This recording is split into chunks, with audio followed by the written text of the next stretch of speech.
सपनामा उहै प्रिय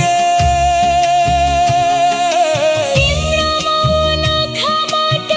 मलाई कथा सुनाऊ है प्रिय हो तिम्रा मौनखाबाट मलाई कथा सुनाऊ है प्रिय हरेक रात अन्तिम चोटी तिम्रो तस्बिर